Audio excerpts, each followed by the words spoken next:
সুপ্রিয় শিক্ষার্থীরা, তোমাদেরকে দেখাবো কিভাবে খুব সহজেই তোমরা উৎপাদকে বিশ্লেষণ করতে পারবে ক্যালকুলেটরের মাধ্যমে। এজন্য প্রথমে চলে যাবে হোম অপশনে, দেন চলে যাবে ইকুয়েশন, দেন এখান থেকে 2 নম্বর অপশন পলিনোমিয়াল। এখন তুমি লক্ষ্য করবে তোমার সমীকরণটি কি দ্বিঘাত নাকি ত্রিঘাত। যদি দ্বিঘাত হয় তাহলে উপরের সমীকরণ, ত্রিঘাত হলে দ্বিতীয় সমীকরণ। যেহেতু আমরা প্রথমে দ্বিঘাত সমীকরণ সলভ করব, তাহলে আমরা প্রথম সমীকরণে ক্লিক করব। দেন আমাদের যে সমীকরণটি রয়েছে সেই সমীকরণের সহগগুলো আমরা বসাবো। প্রথম সমীকরণটি রয়েছে x² + 11x + 24। এখানে x² সহগ 1, x এর সহগ 11 এবং ধ্রুবক পদ রয়েছে 24।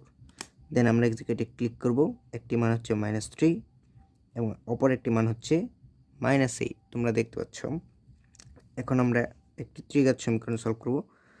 আমরা ব্যাক অপশনে চলে আসব। এইখানে যে ত্রিঘাত সমীকরণটি রয়েছে x³ + bx², এখানে আমরা ক্লিক করব।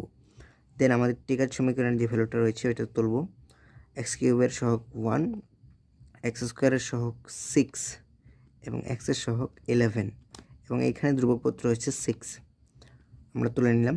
দেন আমরা এক্সিকিউটে এক এক করে ক্লিক করব। প্রথম ক্লিক করলাম, x1 এর মান হচ্ছে -3, মানে x এর একটি মান -3। দেন x2 হচ্ছে -1, x এর অন্য একটি মান হচ্ছে -1 এবং x3, x এর 3 নম্বর মান হচ্ছে -2। তিনটি মানই কিন্তু আমরা খুব সহজেই পেয়ে গেলাম।